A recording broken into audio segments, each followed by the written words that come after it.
Good morning, Living Water Fellowship, and happy Mother's Day to all of you mothers out there who are watching us and gathered around your device to spend some time together on this Mother's Day celebration day. I wish we could be together, and certainly it would be difficult to be together and not be able to give all of our mothers a big hug and tell them we love them and thank them for all that they do.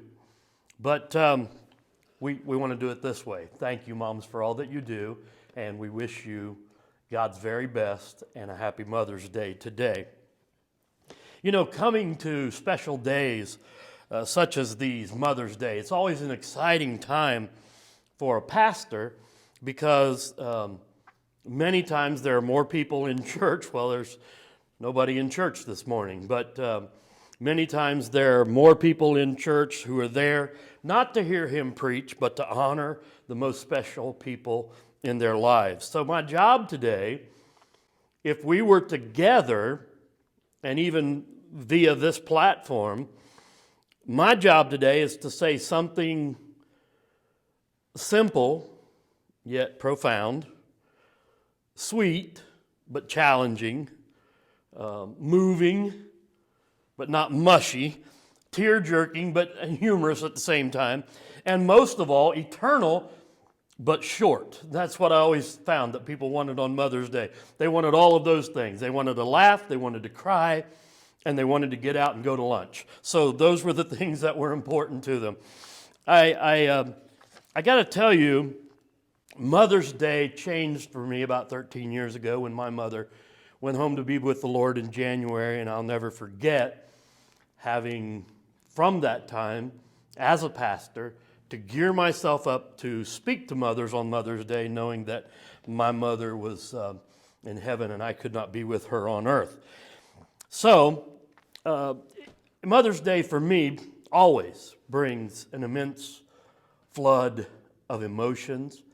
But I want to share a message with you, hardly a sermon, just a message that I was privileged to share in a church that I was pastoring at the time. My mother was not there, but it was recorded. And one day when we were home back in Indiana, where I grew up, I was with my mother and I gave her the copy of that recording, and I gave her a manuscript of my message to her. And this is just a special message to my mom today and all you moms out there. Now, first of all, let me set a few things straight. Number one, I have never been, nor do I ever expect to be, a mother. So for me to stand here and tell y'all how to do your job, I'd come up miserably short. Secondly, I have lived with and am currently living with near perfect moms. And I say that without any reservation. My mother went home to be with the Lord, but every day I'm privileged to live with the mother of my 4 children. And my wife is a godly mother, and I'm grateful for her, and I love her. And I see glimpses of Jesus in her all the time.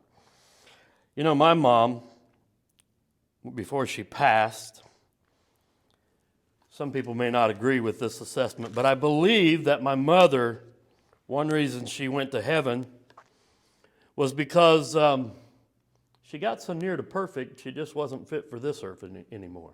Now, that may sound weird to you, but for me, it wasn't a huge leap for my mom to go to heaven. It was just the next step in her journey. She walked close to the Lord, and you'll pick up on that as I share some of these things with you.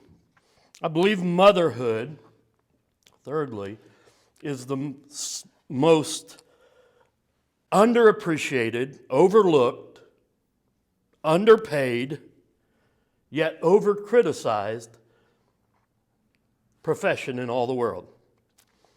And especially during this time of coronavirus, because moms are not only, many of them, working outside the home, or in the home during this time, but now they've also had to assume the role of teacher and maybe even principal in their own homeschool academies. And it's a challenge for moms to be moms in these days. And it's amazing the expectations that culture places upon mothers. Now, as I'm preparing to preach on that Sunday morning that I shared this message first, I was sitting in my office and I said to myself, I said, "Self, if I was a mother,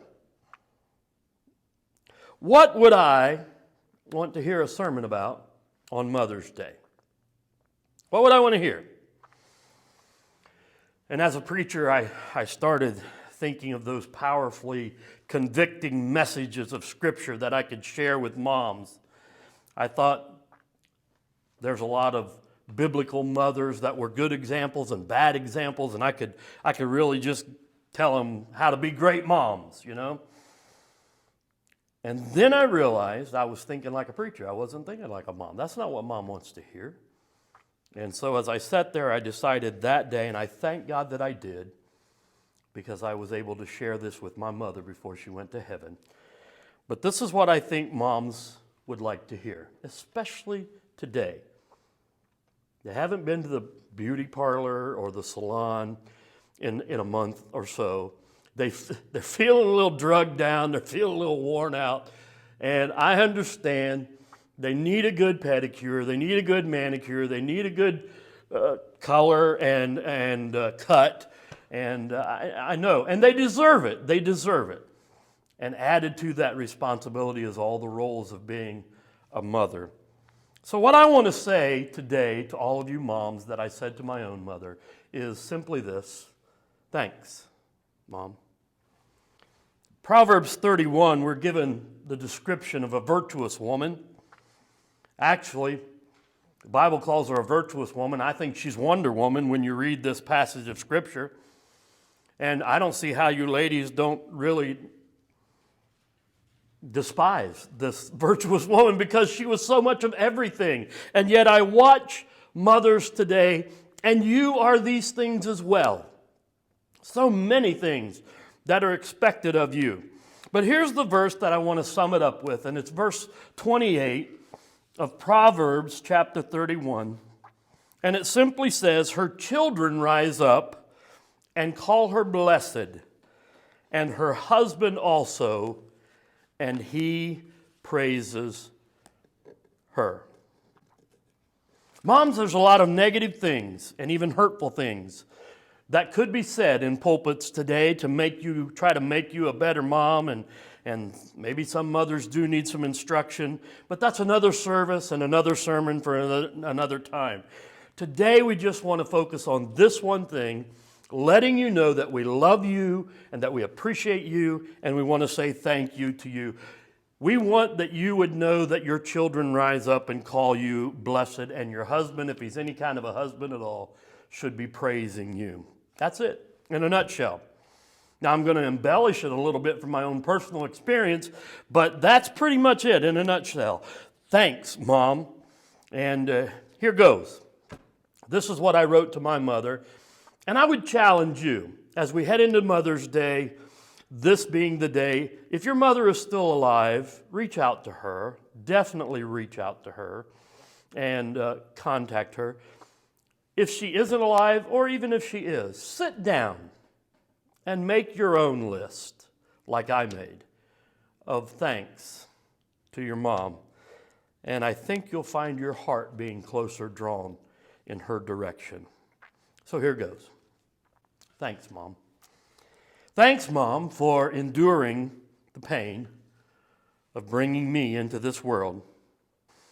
Thanks, Mom, for every dirty diaper you changed, every bottle that you washed and refilled with food for me. And as you can tell, I deeply appreciate that. I still like to eat. Thanks, Mom, for every time you helped me burp. I would have been an even larger gas bubble by now if it hadn't been for you. Thanks, Mom, for every load of laundry you separated, washed, folded, and put away, always knowing that it wasn't going to stay that way. Thanks, Mom, for taking me to the emergency room when I broke the rules, and I broke the ladder, and I broke my arm. Thanks, Mom, for every guppy and every puppy that you put up with so that we kids could be kids. Thanks, Mom, for faithfully taking me to church every service and for teaching me church is not an option. Thanks, Mom, for telling me to wash behind my ears when taking a bath, and also for always making sure that I had on clean underwear in case we were in an accident. Thanks, Mom, for the new bikes you and Dad gave us for Christmas when I was 6 years old, and for letting us take them out on Christmas Day in the Indiana snow and try to ride them. And I say try because we miserably failed. Thanks, Mom, for always making sure that I had plenty to eat. Here we are at the food thing again. But thank you for always making sure I had plenty to eat, even when it was liver. You know, I've had to give that same speech to my kids. It's good for you and it builds character, so eat it. Thanks, Mom, for showing me that a lady can hit a softball too. Thanks, Mom, for showing me how much fun it can be sitting around the table playing Yahtzee or Scrabble with a mom. Thanks, Mom, for all the peanut butter and jelly that you went through to get me through. Thanks, Mom, for making the Bible come alive when you read Bible stories to me. Most of them I still remember to this day and can almost hear your voice as I read passages of Scripture that remind me of the stories you read to me. Thanks, Mom, for every spanking, even though I'm sure it was Dan that deserved it. Maybe Dan will pick up on this. Thanks, Mom, for that spanking, even the one where we danced around the living room, you holding my arm and swinging a belt and me running and my feet touching the floor about every fourth step, and Rita, my sister, laughing so hard she couldn't stay on the couch. She reminded me of that, I think, the last time we were together. Thanks, Mom, for every time you said no, even when I really wanted you to say yes. Thanks, Mom, for every prayer you have prayed with me and for me. Thanks, Mom, for loving me even when I knew I had broken your rules and I had broken your heart. Thanks, Mom, for every Big Mac and fries. I'm sure you should have owned that McDonald's in North Anderson by the time I graduated from high school. Thanks, Mom, for gas in the car and money in my pocket so I could take my latest interest out on a date. Thanks, Mom, for coming to my state finals basketball game. Thanks, Mom, for sacrificing to send me to a Christian school. Thanks, Mom, for contributing to my good looks. Wait a minute. Oh, how did that get in there? Thanks, Mom, for being there to pray with me and counsel me through some very rough teenage struggles. Thanks, Mom, for supporting my decisions about college, even though you didn't altogether agree with them at first. And then thanks, Mom, for supporting me while I was in college with surprise visits, cleaning my dorm room, bags of groceries, and those Wednesday night late home-cooked meals when I would sneak home for prayer meeting and bring a preacher with me, and you'd fix us dinner. Remember the night Mark Cravens preached and you made us T-bone steak. And when he was done eating, he pushed away from the table and said, "Mama, those are the best pork chops I've ever had." And you just about hit him with the frying pan. Thanks for those $25 deposits that often mysteriously showed up in my banking account. Thanks, Mom, for supporting my life decisions like getting into ministry, for marrying a brown-eyed girl from Pennsylvania, and for moving your grandkids away from Summitville. And thanks, Mom, for being such a wonderful grandmother to my children. You showed them every day what Christian grace is all about. Thanks, Mom, for all those unpaid babysitting hours when you had better things to do, but you acted as though you didn't care. Thanks, Mom, for every tear you ever shed over my family and me before the throne of God. Thanks for those nights when I would come downstairs and hear you praying. Thanks, Mom, for putting up with Dad,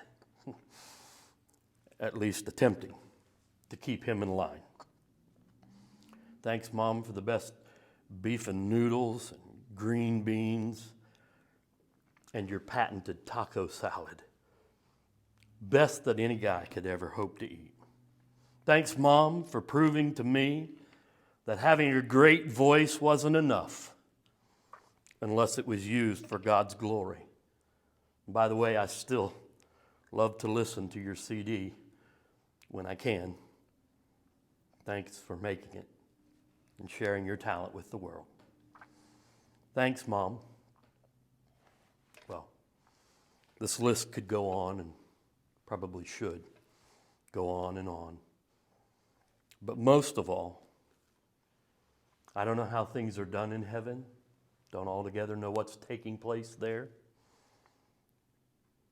But if God would be gracious to let you hear me say, I just want to say thank you, Mom, for being who you were. You're a woman of God, and you modeled amazing grace in my life every day. Thanks, Mom. I love you. And I hope they celebrate Mother's Day in heaven, because you're still deserving of a happy Mother's Day. And to all of you moms who are listening today, we just want to say, thanks, Mom. God, I thank you for every mother. I thank you that in the face of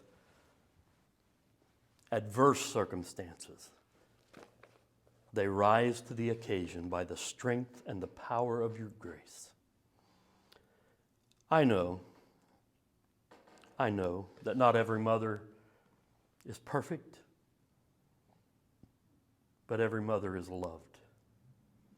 God, I know that if there was a contest to see who was the greatest mother, in most cases, the mother with the most children would win, simply because her children rise and call her blessed, and her husband praises her. God, I thank you that I had that kind of mom, that I can rise today and call her a blessed saint of God, a woman of faith, a mother after God's own heart. And for every mom out there today, I just pray that you will Help them know what it means from our hearts when we say, thanks.